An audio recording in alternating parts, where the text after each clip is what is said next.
The warehouse district of Kandahar fell silent at 0347 hours.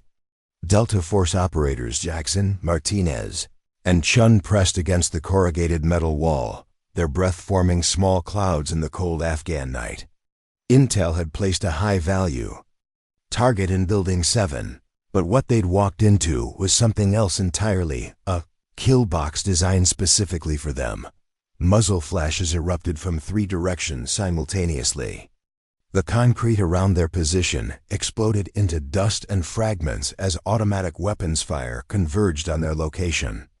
Jackson keyed his radio twice, the prearranged signal for immediate extraction, but static answered back. Their communications had been jammed the moment they'd entered the industrial complex. Before we jump back in, tell us where you're tuning in from. And if this story touches you, make sure you're subscribed because tomorrow I've saved something extra special for you. Southwest corner, 2 shooters, Martinez whispered, pressing himself lower against the debris. Northeast rooftop, at least 3 more. And that warehouse to our 6 sounds like a whole squad setting up. Chun checked his ammunition. 2 magazines left.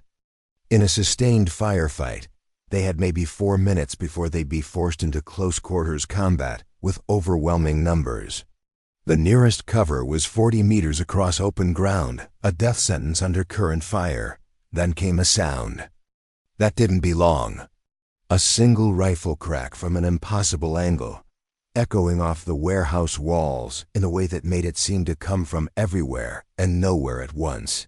One of the muzzle flashes on the northeast rooftop went dark immediately. Enemy fire pattern shifted, confused. Another crack, and a second shooter on the southwest corner dropped, his weapon clattering to the concrete below. But these weren't ordinary shots. The angles were wrong. The timing was perfect. And most unsettling of all, the rounds seemed to be coming from a position that Delta Force had already cleared. Staff Sergeant Riley Chun had been in enough firefights to recognize the sound of precision shooting.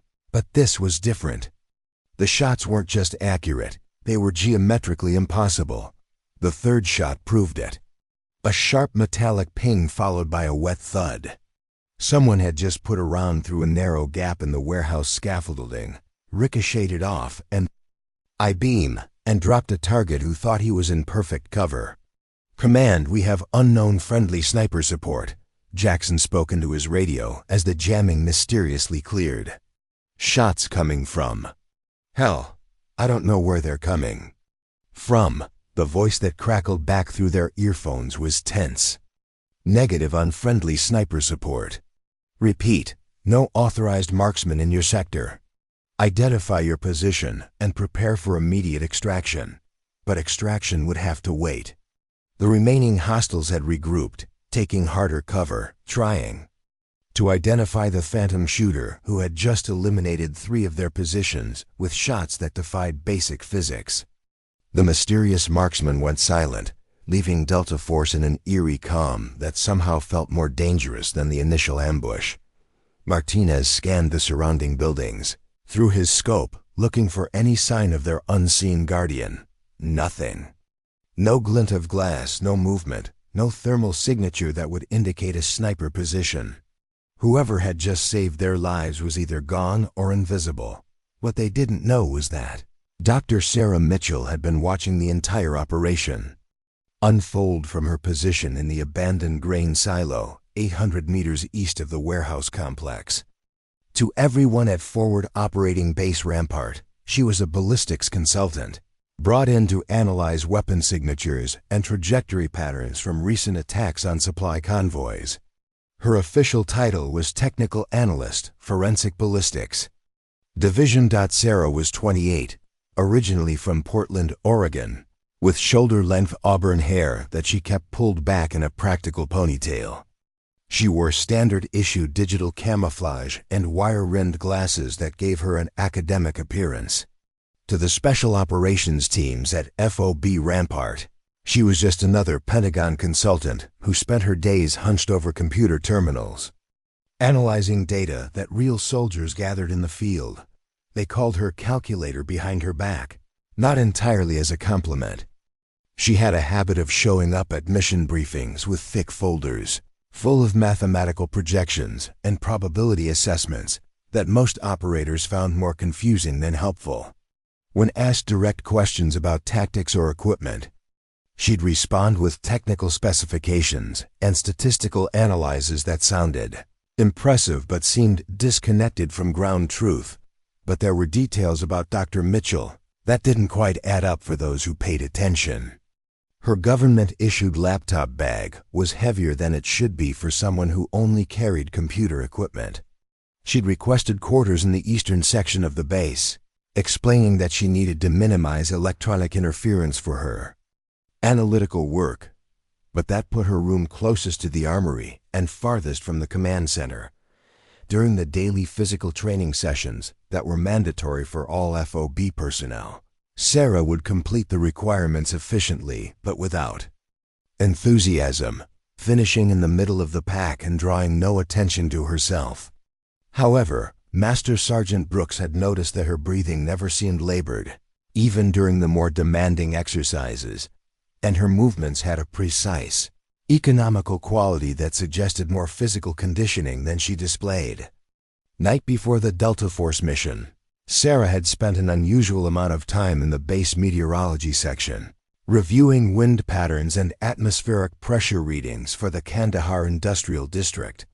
When questioned by the duty officer, she explained that she was working on trajectory models for the ballistics analysis, which sounded reasonable enough. What she hadn't mentioned was that she'd also accessed detailed architectural blueprints for every building in the target area. She'd identified 17 different potential sniper positions within 1,200 meters of Building 7, calculated sight lines and firing angles for each, and determined optimal routes between positions that would allow for rapid relocation without detection. Her official assignment was to analyze bullet trajectories after the fact, but Sarah Mitchell had spent 6 hours preparing for contingencies that supposedly weren't her responsibility. The grain silo had been her first choice for Overwatch, not because it offered the best shooting position, but because it provided the most complex ricochet opportunities.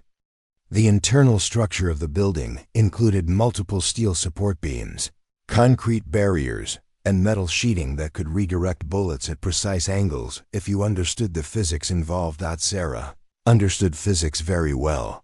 She'd carry her laptop bag to the silo 2 hours before the Delta Force insertion, accessing the building through a service entrance that she'd identified during what appeared to be a routine survey of the area's industrial infrastructure. Inside the bag, carefully padded and secured, was a custom-modified M24 sniper rifle that she'd requisitioned through channels that didn't appear on any standard inventory system. The rifle itself was unremarkable, a standard Army sniper weapon that hundreds of soldiers used in theater. But Sarah had made subtle modifications to the scope and trigger mechanism, adjustments so minor that they wouldn't be noticed during routine inspection, but precise enough to give her capabilities that went far beyond the weapon's official specifications. From her position in the silo, she'd watched Delta Force approach Building 7, already knowing that they were walking into a trap. Her analysis of recent attacks had revealed a pattern of ambushes in the industrial district, always using the same 3-point crossfire setup, always with radio jamming to prevent immediate extraction. She'd briefed command on these patterns 3 weeks earlier, recommending changes to operational procedures, but her suggestions had been filed away as analytical observations rather than actionable intelligence. When the shooting started, Sarah had clear sight lines to 2 of the 3 hostile positions. The third, the squad in the warehouse to the south, was blocked by concrete barriers and steel beams. A conventional shooter would have been forced to reposition or accept limited effectiveness. Sarah Mitchell wasn't a conventional shooter. First shot was straightforward, if difficult. 800 meters to the northeast rooftop, compensating for crosswind and the slight upward angle. The target dropped immediately. Her second shot required more creativity. The southwest corner shooter was partially concealed behind a concrete pillar, with only his shoulder and part of his rifle visible. Sarah put her round through the narrow gap between two structural supports, the bullet traveling in a straight line until it struck the target center mass. But the third shot was where Dr. Sarah Mitchell revealed just how far removed she was from being a simple ballistics analyst. The hostile squad in the southern warehouse had taken cover behind steel machinery and concrete barriers, positions that were completely invisible from her angle in the grain silo. Conventional tactics would have called for repositioning to a flanking position or calling in heavier firepower. Instead, Sarah calculated a ricochet shot that required her bullet to travel through 3 separate openings in the warehouse structure, strike a steel I-beam at precisely the right angle, and redirect downward to hit a target she couldn't even see. The mathematics involved were staggering. She had to account for the bullet's velocity degradation over distance, the exact angle of impact with the I-beam, the metal's hardness and surface texture, and the gravitational drop of the redirected round. Most snipers would have considered such a shot impossible, even if they could visualize the geometry involved. Sarah Mitchell made the shot on her first attempt. The metallic ping of bullet meeting steel was followed immediately by the sound of impact and the cessation of hostile fire from that position. Delta Force, still pressed against their concrete barrier, heard the sequence but couldn't process what had just happened. Someone had just eliminated a target using a ricochet shot that violated everything they understood about practical marksmanship. In the sudden silence that followed, Sarah carefully packed her rifle back into the laptop bag, secured the silos, service entrance, and began the walk back to FOB Rampart. She moved at a casual pace, taking a route that would bring her back to base from the direction of the communications array, where she was known to take evening walks to check signal interference patterns. By the time Delta Force was extracted and debriefed, Dr. Sarah Mitchell was back in her quarters, showered and changed, with her laptop open to a screen full of ballistics calculations that had supposedly kept her busy all evening. When the base went to heightened alert status due to the unknown sniper activity in the industrial district, she joined the other civilian contractors in the secure briefing room, listening with apparent concern as military personnel discussed the mysterious marksman who had saved 3 American lives using impossible shooting techniques. No one thought to question the ballistics analyst about the incident. After all, she was just a calculator, a mathematician who understood bullets in theory, but had never fired one in anger. The debriefing room at FOB Rampart buzzed with tension as Colonel Marcus Webb reviewed the mission reports. 3 different accounts from Jackson, Martinez, and Chen, all describing the same impossible sequence of shots. Webb had been commanding special operations for 15 years, and he'd never encountered anything quite like this. "Run it again," Webb said to the intelligence officer manning the tactical display. "Show me every angle." The holographic projection illuminated the warehouse district, marking Delta Force's position, the hostile positions, and the calculated trajectory lines for each shot. The first 2 made sense difficult, but achievable for an expert marksman. The third shot lit up the room in red warning indicators. Preparing and narrating this story took us a lot of time, so if you are enjoying it, subscribe to our channel. It means a lot to us. Now back to the story. "Sir, the ballistics computer can't reconcile this trajectory," Lieutenant Morrison reported, adjusting his glasses nervously. "The angle of ricochet would require the bullet to maintain structural integrity through impact, redirect at exactly 47 degrees, and retain sufficient velocity for a lethal hit. Our physics engine labels it as impossible." Webb studied the projection, tracing the calculated path with his finger. The bullet would have to travel through the warehouse opening, strike the I-beam at a precise point no larger than a silver dollar, and redirect downward to hit a target that was completely obscured from the original firing position. What about multiple shooters? Webb asked. Coordinated fire from different positions? Negative, sir. Audio analysis confirms all 3 shots came from the same rifle, fired from the same location.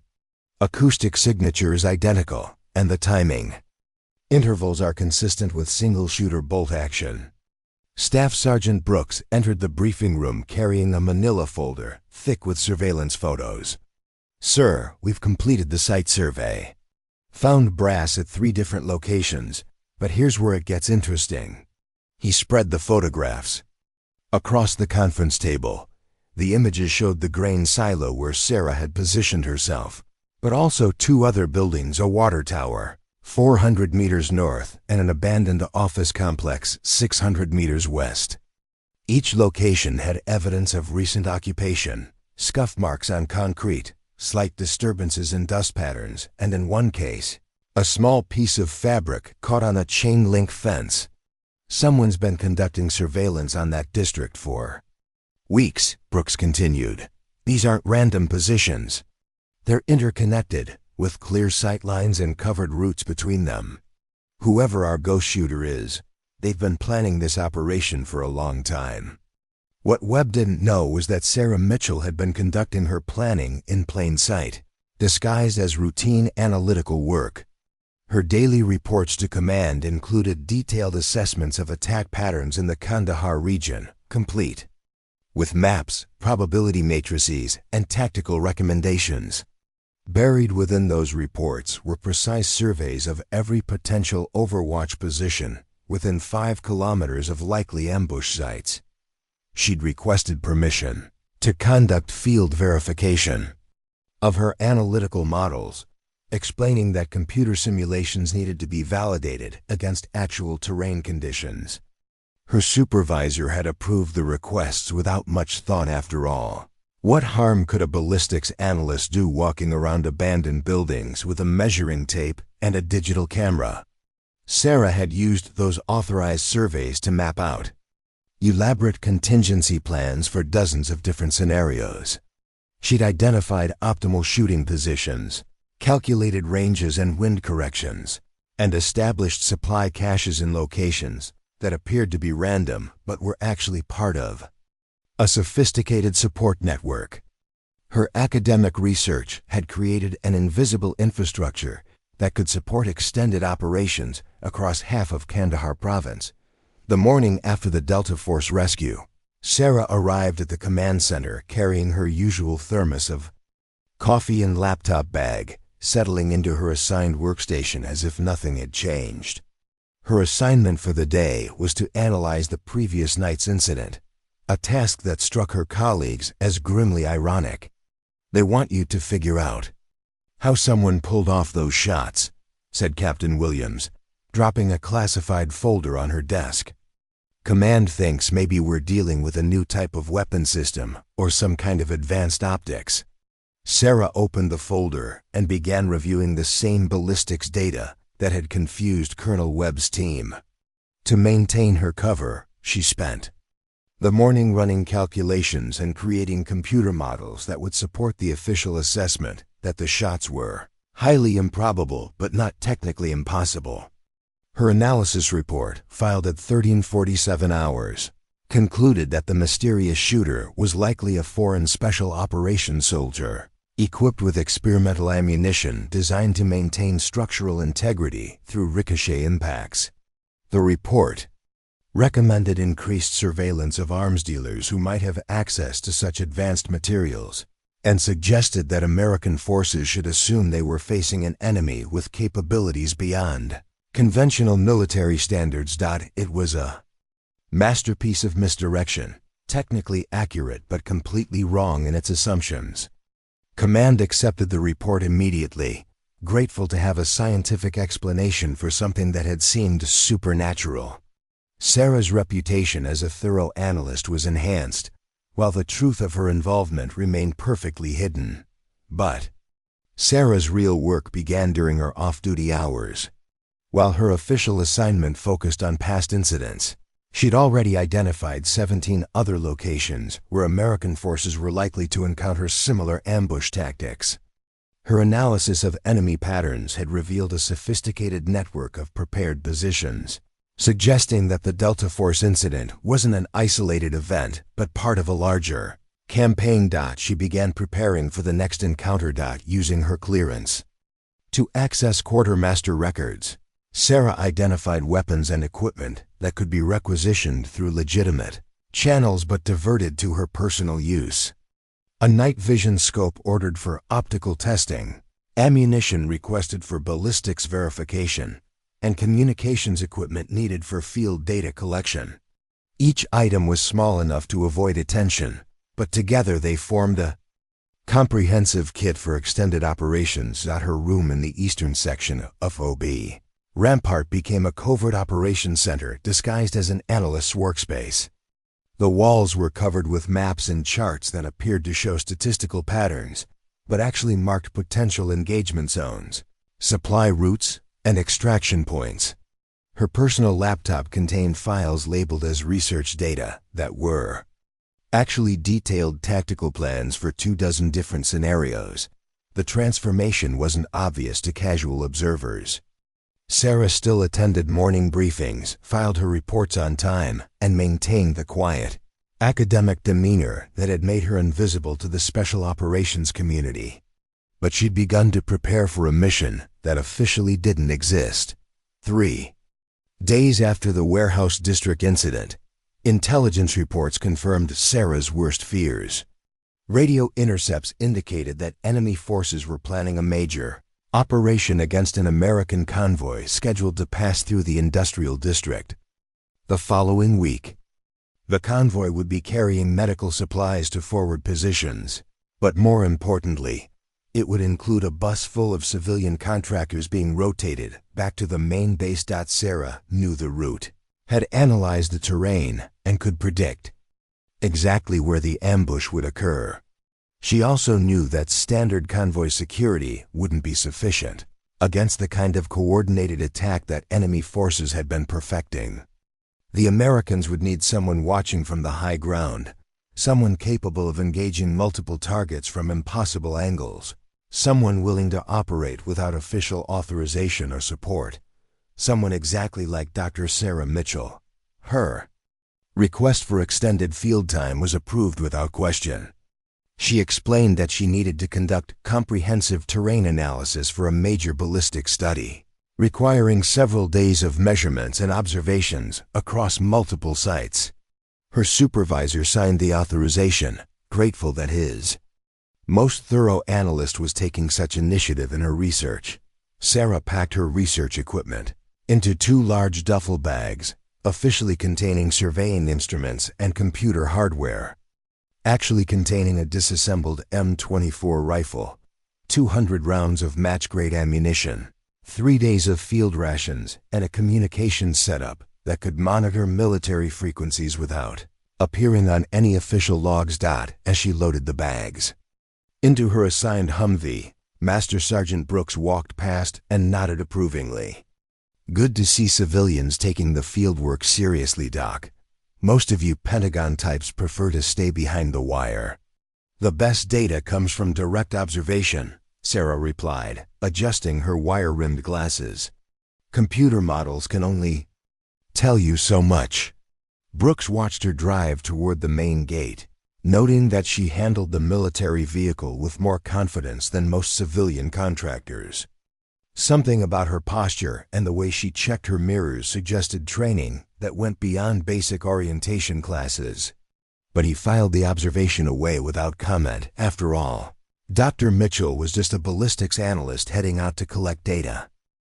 What he didn't know was that Sarah Mitchell was heading out to prevent a massacre, using skills that her personnel file claimed she didn't possess and equipment that she'd never been trained to use.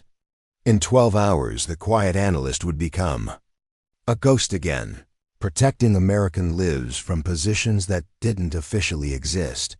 The convoy would never know how close they came to disaster, or how a woman they'd never met spent 3 days ensuring their safe passage through some of the most dangerous terrain in Afghanistan.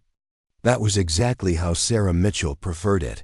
The convoy rolled out of OB Rampart at 0630 hours, 16 vehicles carrying essential supplies, and 43 personnel back to Bagram Air Base. Among the passengers were 12 civilian contractors, whose rotations had ended, including 2 engineers, a communications specialist, and a nurse who had spent 8 months treating wounded soldiers in forward medical stations. Captain Lisa Torres commanded the convoy security from the lead Humvee, her eyes scanning the horizon through armored glass. The route through Kandahar's industrial district was considered medium risk, not the most dangerous passage they'd traveled, but not a casual drive either. Standard protocol called for 2 gun trucks, front and rear security, and air cover on standby 20 minutes out. What Torres didn't know was that enemy forces had been preparing for this convoy for 2 weeks, using intelligence gathered from compromised communications and pattern analysis of American logistics schedules. They'd positioned themselves in the same warehouse district where Delta Force had been ambushed, but this time with heavier weapons and a more sophisticated plan. Sarah Mitchell had arrived at her overwatch position 4 hours before dawn, carrying her equipment through the same grain silo she'd used 3 days earlier. But this time, she wasn't planning to remain in one location. Her analysis of the enemy's likely tactics suggested they would adapt to the presence of an unknown sniper by using mobile teams and multiple firing positions. She'd spent the previous day establishing a network of prepared positions across a 2-kilometer stretch of the convoy route. Each location offered different advantages. The grain silo provided long-range visibility, the water tower offered height and concealment, and the abandoned office complex had multiple floors with overlapping fields of fire. Between these positions, she'd caught additional ammunition, basic supplies, and emergency medical equipment. The setup was professional-grade operational planning disguised as academic research. Her field notes, if discovered, would appear to be detailed observations about ballistics performance under various environmental conditions. In reality, they were tactical assessments of engagement ranges, wind patterns, and escape routes. As the convoy approached the industrial district, Sarah monitored their progress through a military radio she'd modified to receive, but not transmit, on encrypted frequencies. She could hear Captain Torres coordinating with her security teams, discussing route conditions and maintaining communication with base command. Everything sounded routine, professional, controlled. The enemy attack began with a roadside improvised explosive device that disabled the rear security vehicle, cutting off the convoy's retreat. Immediately afterward, machine gun fire erupted from 3 concealed positions, the same basic setup that had trapped Delta Force, but executed with more precision and heavier firepower. The convoy vehicles scattered, seeking whatever cover the industrial terrain could provide, but they were caught in open ground with limited options. The lead gun truck returned fire while Torres screamed coordinates into her radio, calling for immediate air support and medical evacuation. But the nearest helicopter was 18 minutes away, and the convoy security team was already taking casualties. Sarah watched the engagement develop through her scope, calculating angles and distances with the cold precision of someone who had done this before. The enemy had learned from their previous encounter with an unknown sniper. Instead of remaining in fixed positions, they were using mobile teams that moved between prepared fighting positions every few minutes. Standard counter-sniper tactics would have called for identifying the enemy's primary positions and engaging them systematically. But Sarah had counted at least 12 hostile fighters spread across 6 different buildings, all of them moving in coordinated patterns that made traditional sniper engagement nearly impossible. Instead, she began implementing a strategy that no military manual had ever described. Her first shot wasn't aimed at an enemy fighter. Instead, she put a round through the support cable of a construction crane that had been abandoned on the site. The massive boom arm swung downward, crashing through the upper floor of a warehouse, where 3 enemy fighters had been preparing to fire a rocket-propelled grenade at the convoy's medical vehicle. The structural collapse eliminated the RPG team and created a debris field that blocked one of the enemy's key firing positions. More importantly, it demonstrated to the remaining fighters that they were facing someone who understood the industrial site better than they did. Sarah's second engagement was even more unconventional. She'd observed that the enemy was using a series of metal catwalks to move between buildings while remaining concealed from ground-level observation. Instead of trying to track individual fighters, she fired a precisely placed shot that severed a critical support junction, causing an entire section of catwalk to collapse just as an enemy team was crossing it. 2 fighters fell 30 feet to the concrete below, while the structural failure created a gap that prevented enemy reinforcements from reaching their planned positions. Sarah had just rewritten the tactical situation by treating the industrial infrastructure as part of her weapons system. The convoy security team noticed the change immediately. Enemy fire was becoming disorganized, confused. Positions that should have been coordinating their attacks were going silent or falling back. Someone was systematically dismantling the ambush, but not through conventional shooting. Unknown friendly, Torres called over the radio. Identify yourself and your position. Sarah maintained radio silence. Official acknowledgement would require explanation she wasn't prepared to give and would compromise operational security for future missions. Instead, she continued her systematic destruction of the enemy's tactical advantages. Her third intervention targeted the enemy's command and control system. Through her scope, she'd identified a fighter using the handheld radio to coordinate movements between different teams. Rather than shooting the radio operator directly, Sarah put a bullet through the antenna array that enemy forces had established on a nearby rooftop. The antenna collapse cut enemy communications, while simultaneously creating a cascade of electrical failures that disabled the improvised explosive devices they'd planted along the convoy's alternate escape routes. Sarah had just eliminated the enemy's ability to coordinate their attack while opening safe passage for the convoy to withdraw. The most impressive demonstration of her capabilities came when the enemy tried to adapt to her interference. Realizing they were facing an opponent who understood their infrastructure better than they did, the remaining fighters attempted to converge on the convoy's position for a direct assault. Sarah had anticipated this response. She'd spent hours the previous day identifying structural weak points in the buildings surrounding the convoy's likely defensive positions. As enemy fighters moved through what they thought were concealed approach routes, Sarah began bringing down strategic sections of concrete and steel. A shot through a critical weld joint brought down a section of fire escape just as enemy fighters were using it to gain elevation. A bullet through a water main created a pressurized flood that forced another team out of their concealed positions.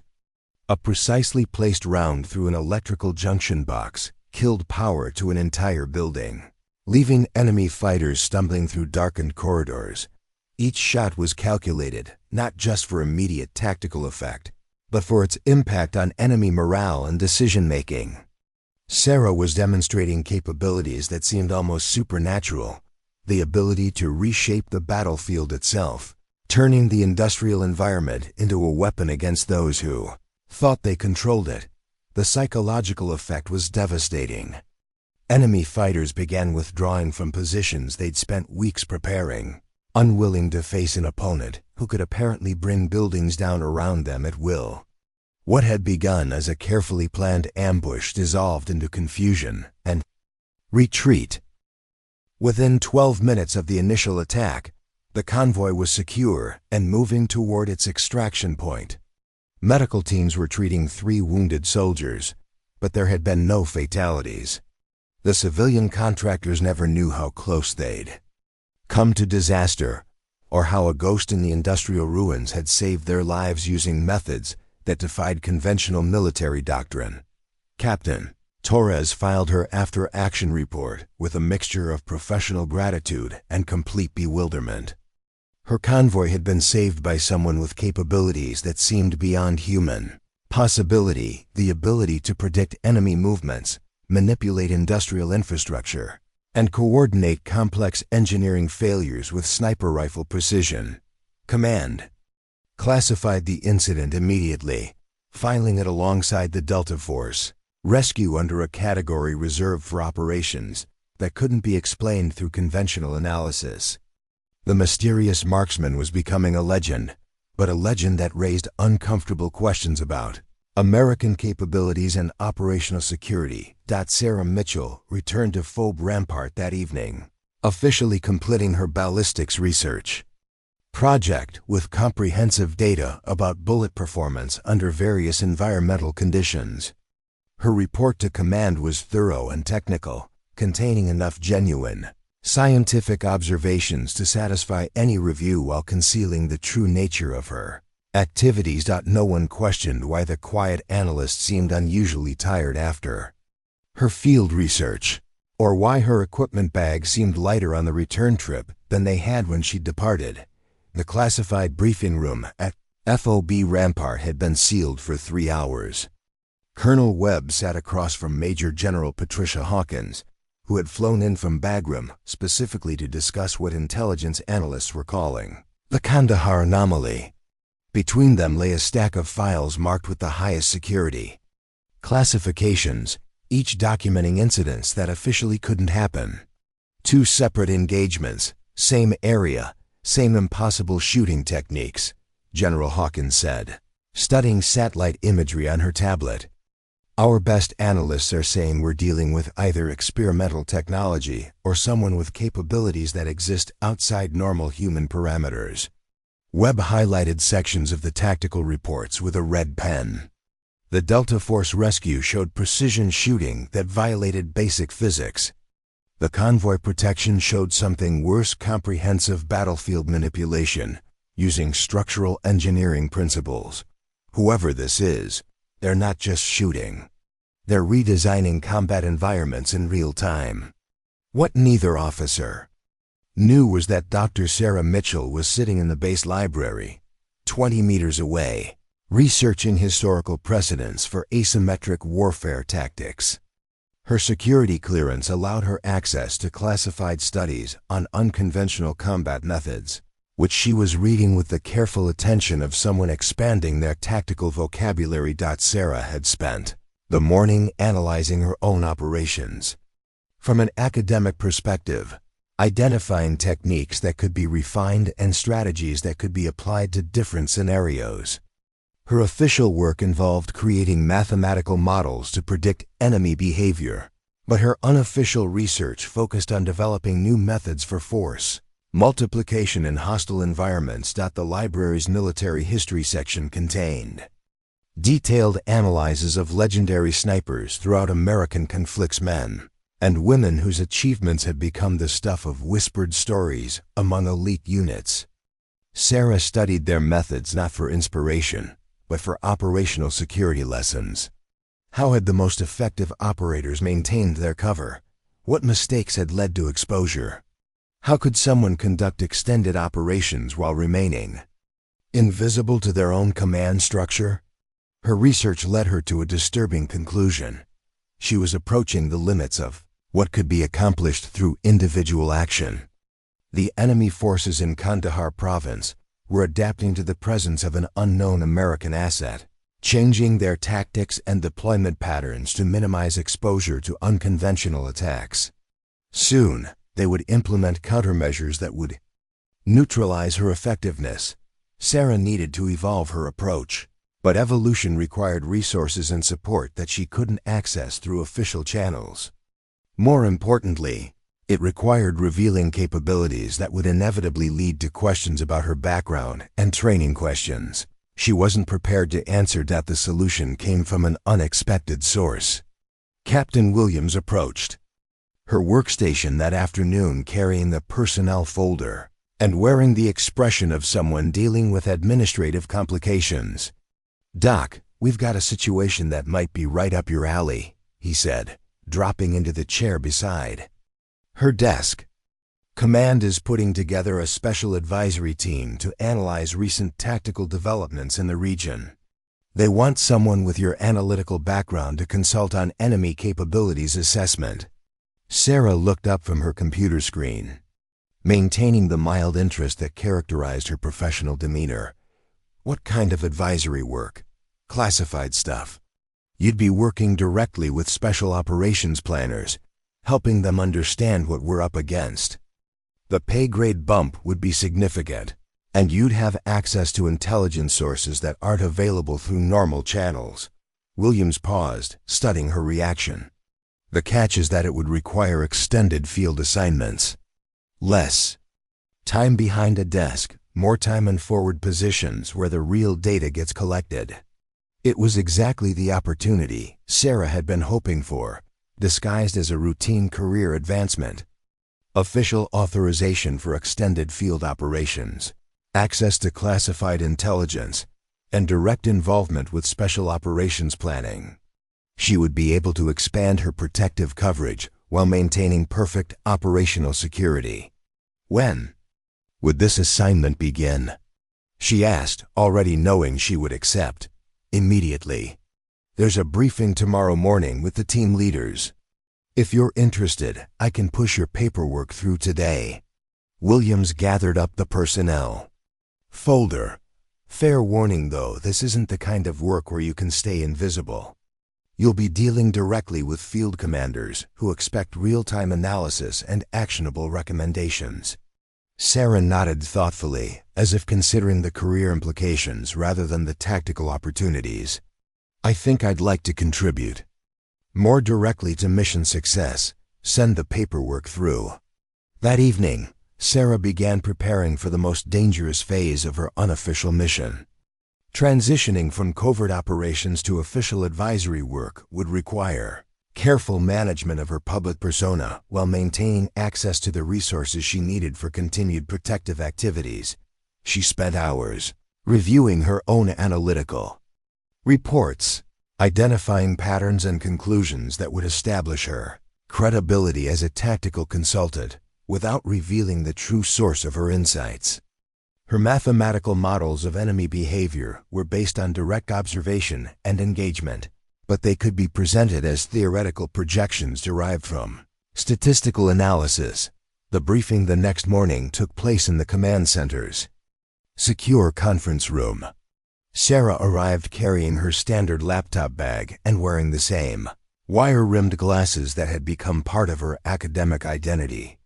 Around the table sat 12 special operations officers, intelligence analysts, and strategic planners, the core team responsible for American tactical decisions in Kandahar province. Colonel Webb opened the briefing by outlining recent developments in enemy tactics, including the sophisticated ambush techniques that had been targeting American forces with increasing effectiveness. As he spoke, Sarah recognized every location and incident he described, not from intelligence reports, but from personal experience preventing or disrupting those same attacks. Our analysts believe we're facing a new level of tactical sophistication. Webb continued, gesturing toward the tactical display. Coordinated attacks using advanced planning and possibly foreign special operations support. We need to understand what we're up against and develop countermeasures before American casualties become unacceptable. Major Patricia Stone, the team's intelligence coordinator, activated a series of satellite images showing the warehouse district and surrounding industrial areas. These sites have become particularly dangerous. 3 separate incidents in the past week, all showing evidence of enemy forces with capabilities beyond conventional military training. Sarah studied the images with professional interest, noting details that the intelligence team had missed. Enemy supply routes that weren't marked on their maps, structural vulnerabilities in key buildings that could be exploited for tactical advantage, and pattern analysis that revealed the enemy's command and control methods. Dr. Mitchell, Colonel Webb said, turning toward her, your analytical work has been particularly comprehensive in this area. What's your assessment of enemy capabilities based on recent incident data? It was the moment Sarah had been preparing. for the opportunity to share genuine tactical intelligence while maintaining her cover as a theoretical analyst. She stood and approached the tactical display, highlighting specific locations with a laser pointer. The mathematical models suggest we're dealing with a highly sophisticated enemy organization that has invested significant time in preparing the battlefield, she began, her voice carrying the measured tone of academic authority. However, there are also indications that their tactical flexibility is limited by their reliance on prepared positions and predetermined attack patterns. She outlined a strategy for neutralizing enemy advantages through targeted infrastructure disruption, mobility, denial, and psychological operations designed to create uncertainty about American capabilities. Every recommendation was based on techniques she had already tested in the field, but presented as theoretical projections supported by statistical analysis. The room listened with growing interest as Sarah described methods for turning industrial environments into tactical advantages, using structural engineering principles to deny enemy positions, and implementing force multiplication techniques that would allow smaller American units to dominate larger enemy forces. This is exactly the kind of innovative thinking we need, General Hawkins said when Sarah concluded her presentation. Dr. Mitchell, I'm authorizing you for immediate deployment as tactical consultant for forward operations. You'll be embedded with field units to provide real-time analysis and strategic recommendations. Sarah accepted the assignment with appropriate professional enthusiasm, knowing that she had just gained official authorization for activities she had been conducting covertly for weeks. The quiet analyst had successfully transformed herself into a recognized expert, with access to resources and intelligence that would allow her to expand her protective mission exponentially. What the command team didn't realize was that they had just recruited the mysterious marksman they were trying to identify. Dr. Sarah Mitchell would be hunting herself, using official resources to support unofficial operations, while maintaining perfect operational security through the simple expedient of hiding in plain sight. That the next phase of her mission would begin immediately, but now she would have the support of the very organization she had been protecting from. The Shadows, the helicopter carrying Sarah Mitchell to Forward Operating Base Phoenix, lifted off from Phobe Rampart at dawn, flying low over the rugged terrain of eastern Afghanistan. As the newly appointed tactical consultant for Task Force Blackwater, she would be embedded with Ranger units conducting high-risk operations in what intelligence designated as the most dangerous sector of the province. Captain Derek Thompson piloted the Black Hawk with practiced precision, following terrain contours to avoid enemy radar systems. In the cabin behind him, Sarah sat among 6 Rangers who were returning from leave. Their conversation focused on the latest intelligence about enemy activities in their operational area. Word is they've got someone new running tactical operations out there, Sergeant First Class Marcus Davis said, adjusting his body armor. Our last 3 patrols hit prepared positions that weren't there the week before. Someone's teaching them advanced field fortification techniques. Staff Sergeant Jennifer Walsh nodded grimly. Intel says they're using foreign advisors. Maybe Iranian Quds Force, maybe Russian Spetsnaz. Either way, they're getting training that's making our job a lot more complicated. Sarah listened to their discussion while reviewing classified reports on her tablet, absorbing operational details that would be crucial for her protective mission. Task Force Blackwater was responsible for interdicting enemy supply lines and capturing high-value targets, operations that regularly put American forces in direct contact with the most sophisticated enemy units in the region. Her official role would be to provide real-time tactical analysis and strategic recommendations based on her theoretical models of enemy behavior. Her unofficial mission remained unchanged: ensure that American forces under her protection survived encounters with threats they weren't equipped to handle alone. Phobe Phoenix sat on a strategic hilltop overlooking 3 major valleys that served as infiltration routes for enemy forces moving between Pakistan and their operational areas inside Afghanistan.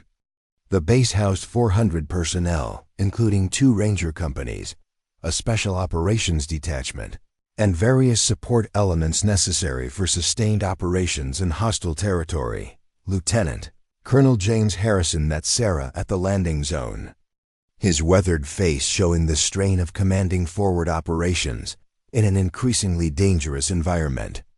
"Dr. Mitchell, welcome to Phoenix. I hope you're ready for a different kind of analytical workout here.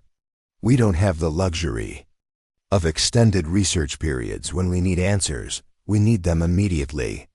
Sarah shouldered her equipment bag, noting that Harrison carried himself with the precise movements of someone who had survived multiple combat deployments. "I understand the operational tempo, Colonel. My analysis methods are designed to provide actionable intelligence under time constraints." Harrison led her toward the command bunker, pointing out key facilities as they walked. "Your workspace is in the Tactical Operations Center, directly connected to our communications and intelligence systems. You'll have access to real-time surveillance feeds, intercepted communications, and after-action reports from all field operations." The tour revealed a base that was far more sophisticated than Sarah had expected. Phoenix operated advanced drone systems, signals intelligence equipment, and analytical capabilities that rivaled major command centers. More importantly for her purposes, the base maintained detailed topographical databases and structural intelligence for every significant building within 50 kilometers. Her assigned quarters were Spartan but functional, with enough space for the specialized equipment she would need for extended field operations. Sarah immediately began establishing secure storage for gear that wouldn't appear on any official inventory, creating concealed compartments that would allow her to maintain operational readiness without drawing attention from base security. That evening, she attended her first operational briefing in the Phoenix Command Center. The room was filled with Rangers, special operations personnel, and intelligence analysts, preparing for a complex mission that would test every aspect of their training and equipment. Major Patricia Collins, the Task Force Operations Officer, outlined the mission parameters using a 3-dimensional holographic display that showed terrain, structures, and enemy positions with remarkable detail. "Intelligence indicates a high-value target is meeting with local cell leaders at this compound tomorrow night," she said, highlighting a building complex 30 kilometers southeast of the base. The target was Ahmad Nazir, a facilitator responsible for coordinating attacks against American forces throughout the region.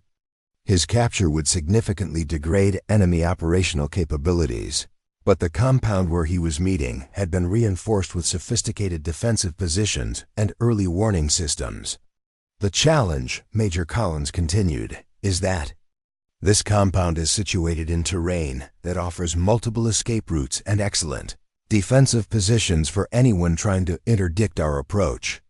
Previous reconnaissance has identified at least 20 armed guards, heavy weapons positions, and what appears to be a tunnel network for emergency extraction."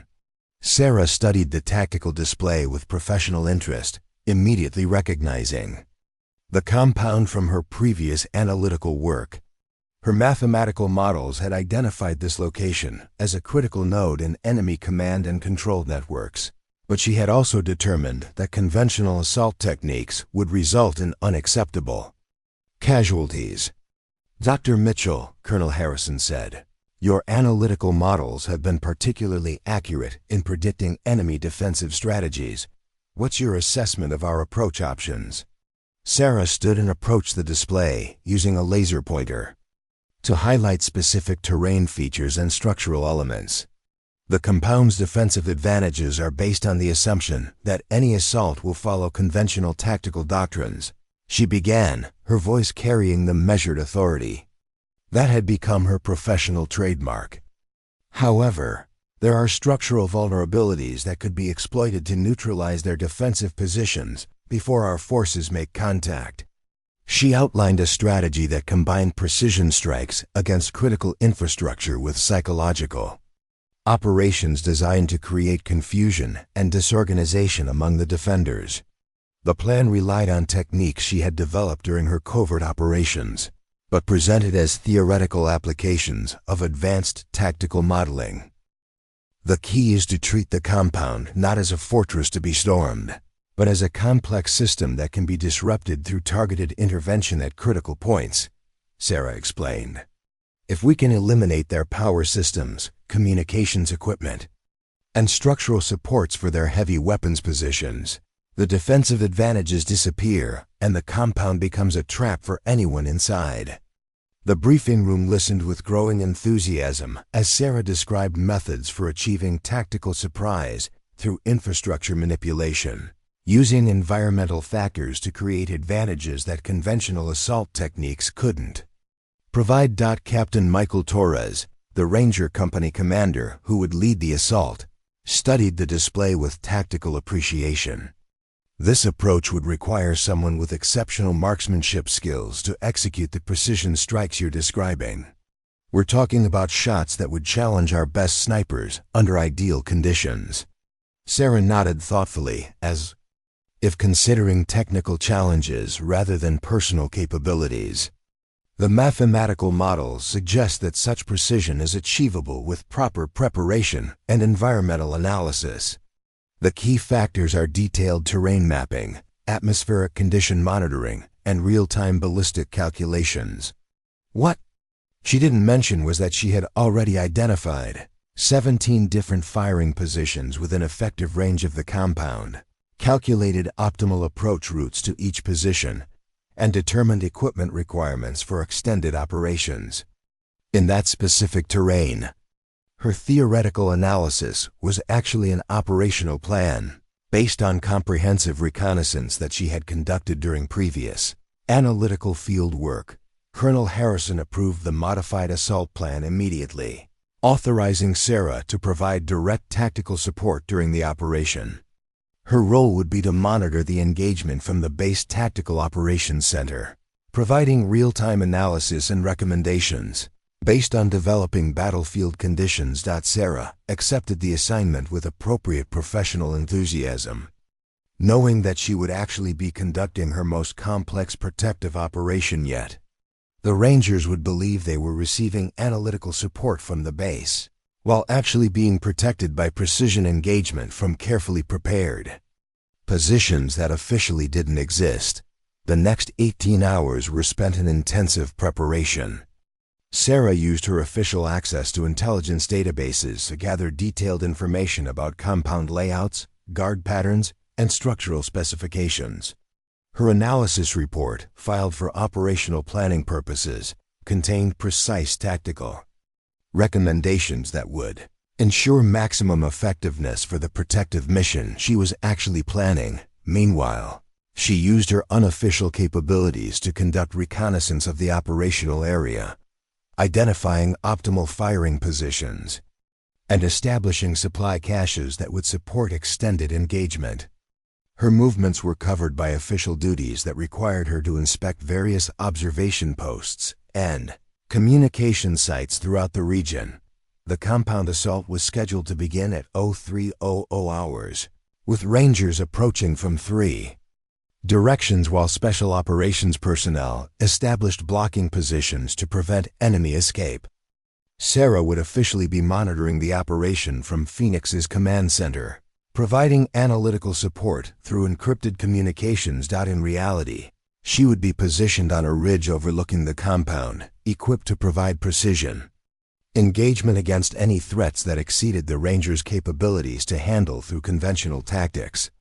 Her presence would be invisible to American forces, while her effectiveness would ensure that the mission succeeded without the casualties that tactical modeling predicted for a standard assault. The operation began exactly as planned, with Ranger elements moving through darkness toward their assigned positions around the compound. Sarah monitored their progress through communication intercepts and night vision surveillance, simultaneously tracking enemy guard patterns and identifying critical targets for potential engagement. dotted 0247 hours. Everything changed. Intelligence had failed to identify an enemy quick reaction force, positioned 5 kilometers from the compound, equipped with heavy weapons and communications that allowed them to coordinate with the compound's defenders.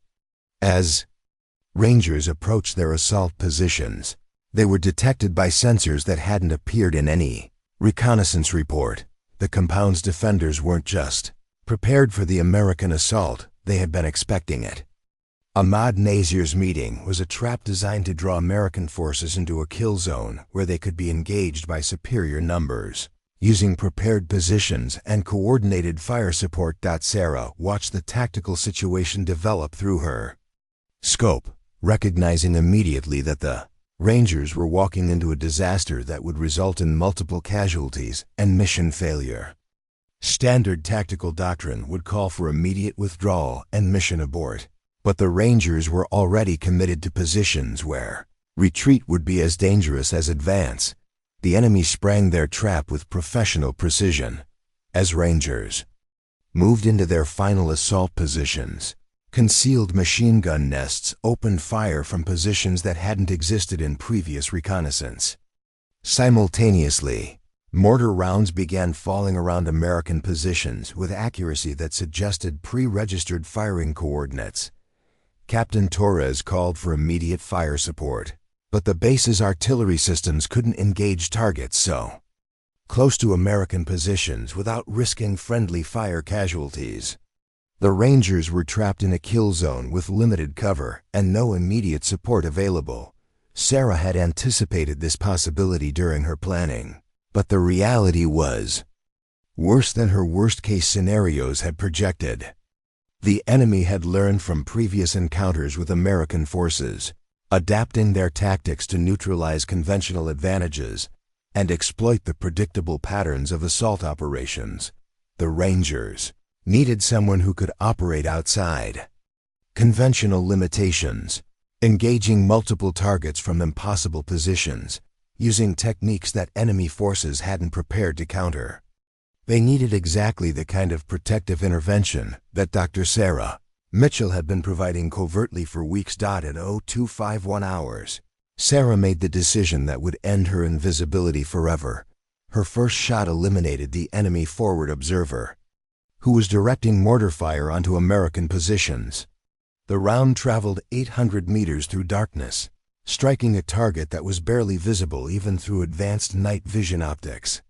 The mortar fire became immediately inaccurate, giving Rangers the opportunity to move to better cover.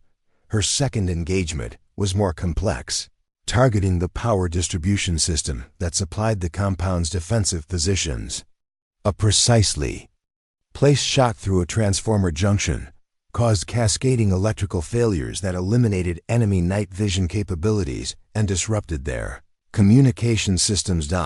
But her most impressive demonstration came when the enemy quick reaction force attempted to flank American positions using a concealed approach route.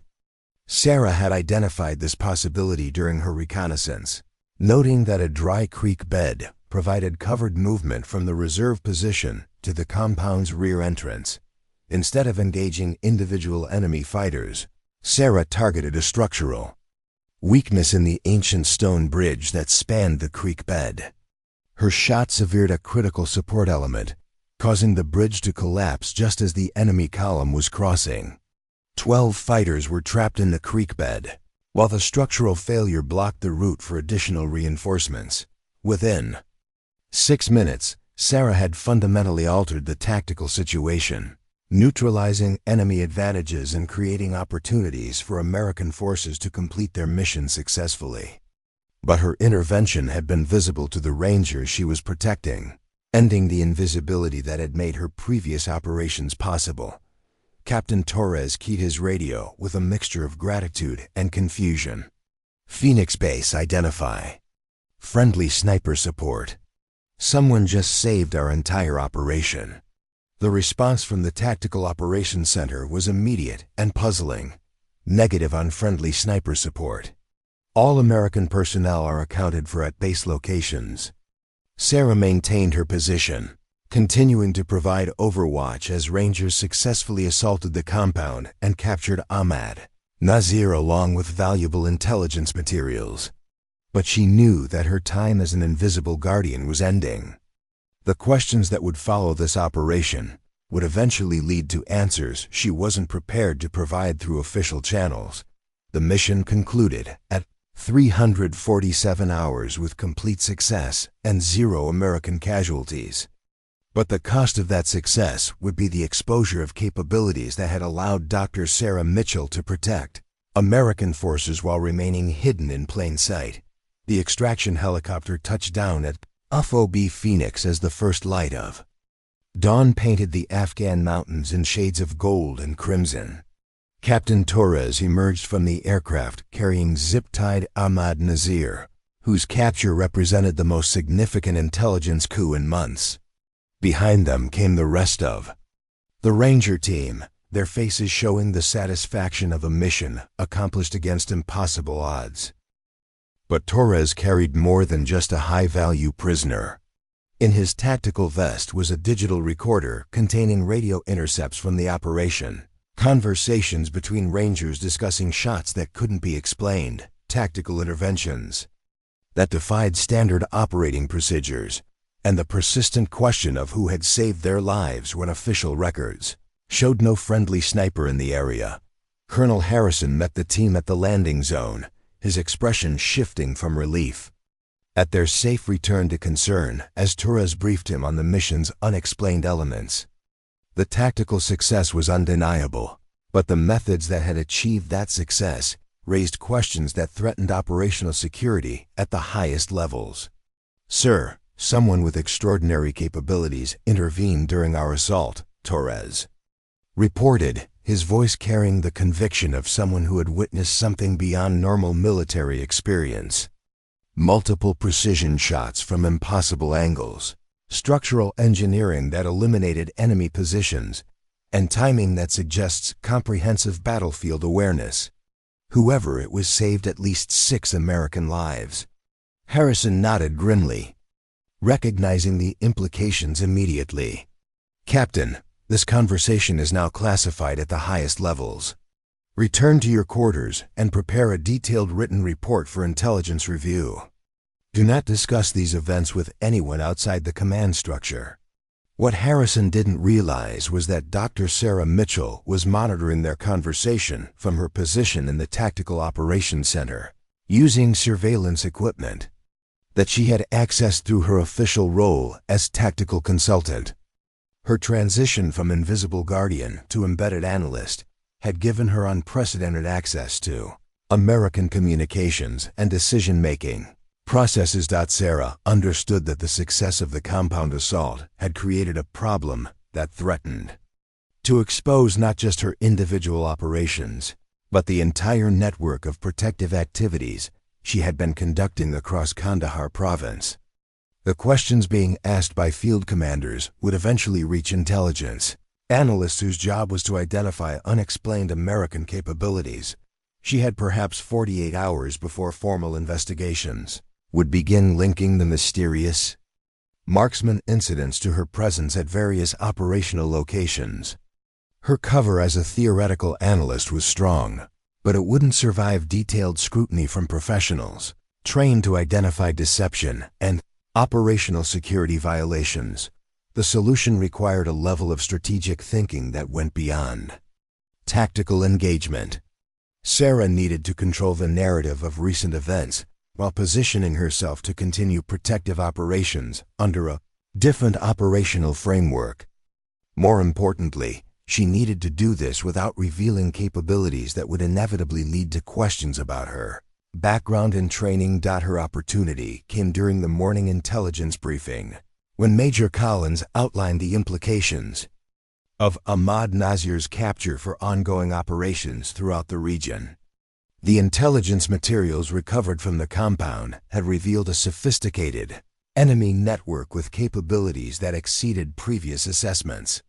Nazir's documents indicate that enemy forces have been receiving advanced tactical training from foreign advisors, Collins reported, displaying intercepted communications on the main screen. They've identified weaknesses in our operational patterns and developed countermeasures specifically designed to exploit American tactical doctrines. Sarah studied the intelligence materials with professional interest, recognizing immediately that the enemy's adaptive strategies were more sophisticated than the briefing suggested. The documents revealed not just tactical training, but comprehensive analysis of American psychological patterns, equipment limitations, and command decision-making processes. The implications for our operations are significant, Colonel Harrison added. We're facing an enemy that has studied our methods and developed specific techniques to neutralize our advantages. We need to adapt our approach before American casualties become unacceptable. It was exactly the opening Sarah had been waiting for. She stood and approached the tactical display, her expression carrying the thoughtful authority that had become her professional trademark. Colonel, the intelligence materials suggest that our tactical challenges aren't just about enemy capabilities. She began, highlighting specific sections of the intercepted documents. The enemy has been expecting us to operate within conventional parameters. But there's evidence that they've also encountered American activities that don't fit their analytical models. She paused, allowing the implications to settle before continuing. The mysterious marksman incidents that have been reported throughout the region aren't anomalies, they're indicators that American forces are already adapting beyond conventional limitations. Someone has been field testing innovative techniques that the enemy hasn't learned to counter. Major Collins leaned forward with interest. Are you suggesting that these incidents represent some kind of experimental program? Sarah nodded carefully, crafting her response to suggest official knowledge without claiming direct involvement. The mathematical models indicate that the techniques demonstrated in these incidents represent a significant evolution in tactical methodology. Structural engineering applications, advanced ballistics calculations, and psychological operations that go far beyond standard special operations doctrine. She outlined a strategy that would officially incorporate the innovative techniques that she had been developing through covert operations, presenting them as theoretical applications that could be field-tested through official channels. The plan would allow her to continue protective activities while providing command with explanations for capabilities that had previously seemed inexplicable. What you're describing would require personnel with exceptional training and capabilities, Harrison observed. The kind of precision shooting and tactical analysis we've been seeing suggests someone with expertise that exists outside normal military specializations. Sarah maintained her academic demeanor while internally preparing for the most critical moment of her deception. Actually, Colonel, the techniques I'm describing are applications of advanced mathematical modeling combined with comprehensive terrain analysis. The precision shooting is based on ballistics calculations that can be performed in real time using proper analytical tools. She moved to the computer terminal and began demonstrating trajectory calculations that incorporated atmospheric conditions, structural analysis, and probability assessments. The mathematics were genuine. She had developed these models through extensive field experience, but she presented them as theoretical constructs that could be taught to qualified personnel. The key insight is that battlefield effectiveness isn't limited by individual marksmanship capabilities. Sarah continued, her fingers moving across the keyboard with practiced efficiency. By treating the operational environment as a complex system, single operators can achieve force multiplication effects that appear to exceed human limitations.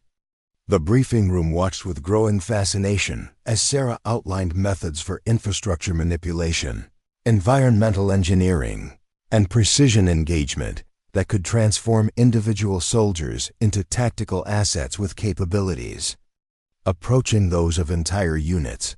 Colonel Harrison studied the projections with tactical appreciation. Dr. Mitchell, what you're describing could revolutionize how we conduct operations in complex terrain. But implementing these techniques would require extensive training and specialized equipment. Sarah nodded thoughtfully, as if considering. implementation challenges rather than revealing capabilities she had already mastered. The training requirements are significant, but not beyond the capacity of personnel with advanced analytical backgrounds. The equipment needs are primarily computational advanced ballistic software, comprehensive terrain databases, and communication systems that can process real-time environmental data. What she was actually describing was a formalized version of the analytical and technical support she had been providing herself through covert operations. By presenting her individual capabilities as systematic methodologies that could be taught and implemented, she was creating an official framework that would allow her to continue protective activities while maintaining operational security. Major Collins activated the secure communication system connecting Phoenix to higher command authorities. Dr. Mitchell, I'm authorizing you to prepare a comprehensive proposal for experimental implementation of these tactical innovations. If your models are accurate, we could be looking at a fundamental shift in special operations effectiveness. Sarah accepted the assignment with appropriate professional enthusiasm, knowing that she had successfully transformed her unofficial activities into an official program that would provide cover for expanded protective operations. The mysterious marksman would become the foundation for a new tactical methodology, with Dr. Sarah Mitchell as its primary theoretical architect. But the transition from covert operator to official consultant created new challenges that would test every aspect of her operational security. The experimental program would require her to train other personnel in techniques she had developed through field experience, demonstrating capabilities that would inevitably raise questions about how a theoretical analyst had acquired such practical expertise. More immediately, the success of the compound assault had attracted attention from intelligence services that specialized in identifying and recruiting personnel with exceptional capabilities. Sarah's analytical work had established her as someone with insights that exceeded normal academic expertise, making her a person of interest to organizations that operated outside conventional military channels. That evening, as Sarah reviewed classified intelligence files in preparation for her experimental program proposal, she noticed subtle changes in base security procedures that suggested heightened scrutiny of personnel activities. Additional checkpoints had been established at sensitive locations, communications monitoring had been enhanced, and background verification requests were being processed for civilian contractors with tactical access. The investigation wasn't targeting her specifically, but it represented the kind of systematic security review that would eventually identify discrepancies between her official background and her demonstrated capabilities. Sarah had perhaps weeks before professional counterintelligence personnel would begin asking questions that her cover story couldn't answer. The solution required another evolution in her operational approach. Instead of avoiding scrutiny, she needed to control it, directing investigative attention toward explanations that would satisfy security concerns, while protecting the true nature of her background and capabilities. Her opportunity came the next morning, when Captain Torres approached her workstation carrying a classified folder and wearing the expression of someone dealing with sensitive personnel matters. "Doc, there's something we need to discuss privately," he said, glancing around the operations center to ensure they weren't being overheard. "The intelligence review of recent operations has identified some inconsistencies that need clarification." Sarah looked up from her computer screen, maintaining the mild concern that would be appropriate for someone facing routine security questions. "What kind of inconsistencies?" Torres opened the folder, revealing photographs and documents that Sarah recognized as intelligence materials related to her covert activities. The images showed firing positions she had used, equipment she had cached, and terrain modifications that had resulted from her structural engineering interventions. "Someone with exceptional capabilities has been conducting operations in areas where you've been assigned for analytical work," Torres continued, his voice carrying the careful neutrality of someone exploring sensitive possibilities. The timing correlations are too significant to be coincidental. It was the moment Sarah had been preparing for since she had first intervened to save Delta Force. The investigation had reached the point where continued denial would become impossible, but admission would require explanations that could compromise operational security at levels far beyond her individual activities. Sarah studied the materials with professional interest, as if analyzing evidence rather than reviewing documentation of her own operations. Captain, these materials suggest that someone has been implementing the tactical innovations I've been developing through theoretical modeling. The techniques are consistent with the mathematical frameworks I've been working on. She paused, allowing Torres to process the implications before continuing. If someone has been field testing my analytical models without authorization, it represents either a remarkable coincidence or a significant security breach that goes far beyond individual operational security. Torres leaned back in his chair, recognizing that Sarah's response had shifted the investigation from questions about her individual activities to concerns about systematic security vulnerabilities that could affect the entire command structure. Dr. Mitchell, what you're suggesting is that someone has been accessing your analytical work and implementing it through unauthorized operations. That would require security clearances and tactical capabilities that exist outside normal personnel. Classifications. Sarah nodded gravely, crafting her response to direct suspicion toward possibilities that would protect her individual cover, while acknowledging the reality of activities that could no longer be denied. Captain, I think we're dealing with something more complex than unauthorized access to analytical materials. The precision and effectiveness of these operations suggests someone with capabilities that exceed normal special operations training. We may be looking at an asset that operates outside conventional command structures. The conversation that followed would determine whether Dr. Sarah Mitchell could continue her protective mission or whether the investigation would expose capabilities that she wasn't prepared to explain through official channels. The stakes had escalated beyond individual operational security to questions about American tactical capabilities and the existence of programs that officially didn't exist. Sarah's next words would either secure her position or end the most effective protective operation that American forces in Afghanistan had ever benefited from, whether they knew it or not. Up next, you've got 2 more standout stories right on your screen. If this one hits the mark, you won't want to pass these up. Just click and check them out. And don't forget to subscribe and turn on the notification bell so you don't miss any upload from us.